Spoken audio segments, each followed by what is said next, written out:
adik-adik, karena kemarin banyak banget yang ngomen untuk lanjutin bahas kisi-kisi dan materi UMPTKIN 2025.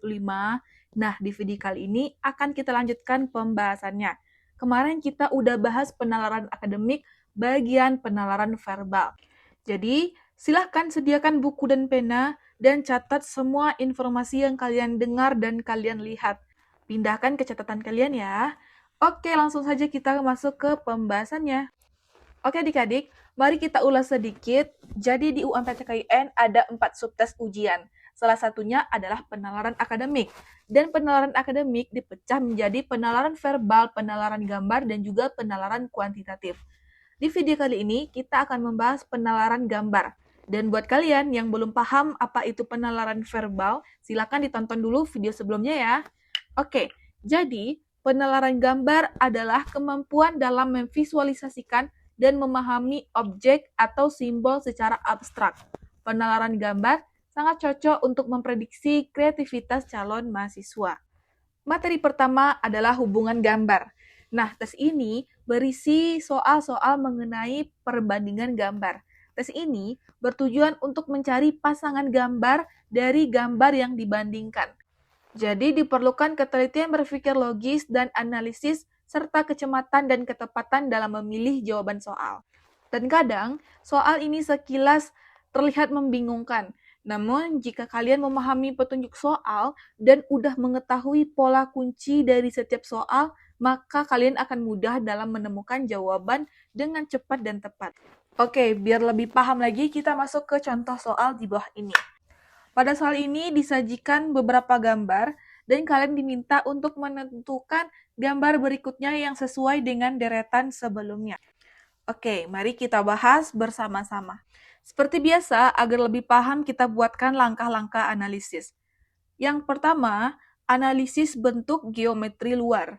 Nah, coba kalian perhatikan bentuk utama pada setiap kotak di barisan pertama. Gambar 1 ini segitiga dan memiliki 3 sisi. Gambar kedua adalah gambar persegi memiliki 4 sisi. Dan gambar ketiga adalah segi 5 dan memiliki 5 sisi. Selanjutnya, bagaimana dengan gambar yang keempat? Oke, sebenarnya gambar ini sangat mudah ya, karena polanya mengikuti urutan jumlah sisi dari bentuk geometri yang semakin bertambah di satu sisi. Seperti awalnya segitiga, berubah menjadi persegi, berubah menjadi segi 5. Maka tentu saja setelah itu pasti gambar segi 6, karena polanya ini jelas ya, pertambahan sisi. Langkah kedua, analisis pola garis dalam bentuk. Coba kalian perhatikan isi atau struktur bagian dalam dari setiap bentuk. Pada gambar segitiga, terdapat satu garis vertikal dari puncak segitiga ke sisi bawah. Garis ini membagi segitiga menjadi 2 bagian simetris secara vertikal. Nah, pada gambar persegi, terdapat satu garis horizontal dari sisi kiri ke kanan di tengah persegi. Garis ini membagi persegi menjadi 2 bagian simetris secara horizontal. Lalu pada gambar ketiga, segi 5, terdapat satu garis vertikal dari sisi atas ke bawah, seperti pada gambar 1. Garis ini kembali membagi bentuk secara vertikal simetris.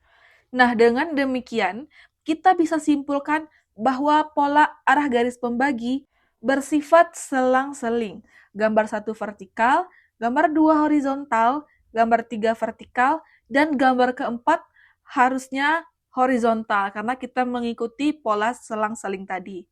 Langkah ketiga, kita analisis jumlah garis di dalam gambar tersebut. Pada segitiga itu terdapat satu garis, persegi 2 garis, persegi 5 1 garis. Nah ini urutannya selang-seling, 1 garis, 2 garis, 1 garis.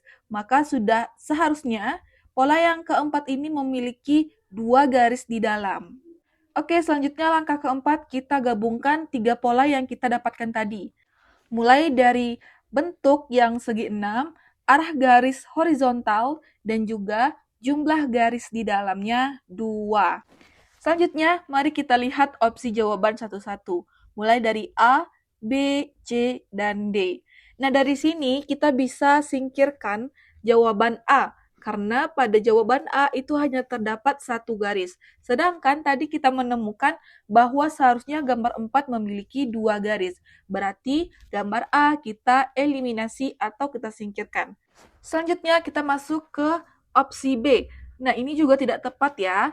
Meskipun gambarnya berbentuk segi 6 dan juga memiliki dua garis di dalamnya, tapi jika kalian perhatikan, bentuk gambarnya yang di luar dan di dalam itu berbeda ya, arah sudutnya berbeda. Sedangkan gambar 1, 2, dan 3 itu pola gambar di dalam dan di luarnya sama. Jadi kita eliminasi ya. Lanjut ke opsi C.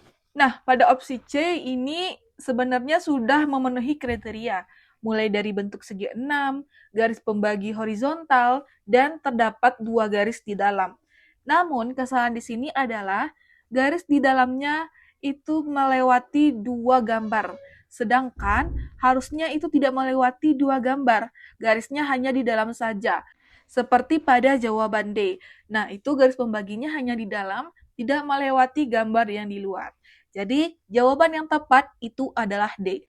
Jadi adik-adik, sebenarnya soal ini sangat mudah sekali ya. Tapi memang kita bahas secara detail langkah-langkahnya agar kamu bisa paham dan terkonsep bagaimana dalam menjawab pola-pola seperti ini.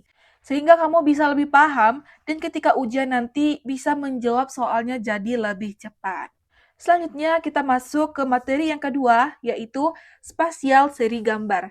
Nah, tes ini mirip dengan seri angka ataupun huruf. Tes ini bertujuan untuk menemukan suatu hubungan dua atau lebih gambar yang konsisten dan logis, sehingga diperoleh pola tertentu.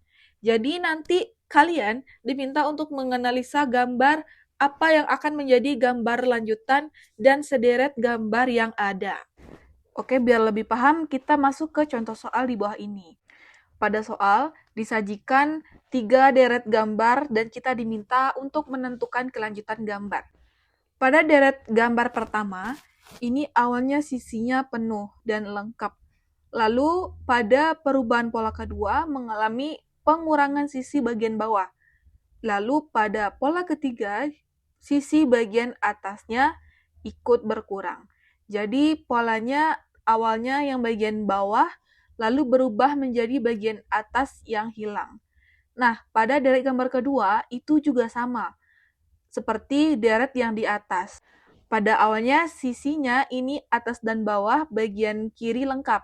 Lalu pada pola kedua berubah bagian bawah hilang dan pola ketiga berubah bagian atas hilang. Jadi polanya bagian bawah hilang, bagian atas hilang. Sederhananya bahasanya seperti itu ya biar kalian paham. Nah, dari penjelasan ini sudah bisa kita pastikan jawaban untuk bagian pola bawah apa. Karena awalnya bagian bawah hilang, lalu bagian atas hilang. Jadi, jawaban yang tepat itu adalah E ya.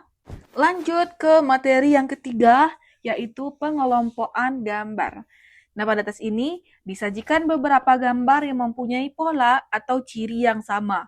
Soal-soal yang diberikan dalam teks ini harus dicermati karena jenis soal ini sering mengandung jebakan. Nah, dalam jenis soal ini, peserta harus mampu membedakan satu gambar yang tidak identik atau tidak serupa dan tidak masuk dalam kelompok gambar-gambar lainnya. Contoh soalnya kalian bisa lihat di bawah ini ya. Nah, khusus untuk soal ini, silahkan kalian berikan analisa teori ataupun penjelasan pola versi kalian. Lalu tulis jawabannya di kolom komentar, barangkali nanti teman kalian yang lain punya pembahasan pola yang berbeda. Nah, nanti kalian bisa saling diskusi untuk menemukan jawaban yang paling pas. Oke adik-adik, untuk pembahasan sampai di sini dulu ya. Di video berikutnya kita akan membahas soal bagian penalaran kuantitatif. Nah, untuk materi bagian ini cukup lumayan banyak, jadi agar kalian tidak ketinggalan informasi terbaru terkait materinya, boleh banget kalian klik tombol subscribe dan juga nyalakan lonceng. Jadi kalau videonya udah di-upload, kalian bisa langsung mulai belajar tanpa ketinggalan. Dan buat kamu yang butuh rincian materi ataupun latihan soal UMPTKIN versi lebih lengkapnya, boleh banget langsung hubungi admin ke sini ya. Oke adik-adik, sekian dulu video kita kali ini. Sampai jumpa di video selanjutnya. Semangat terus ya belajarnya.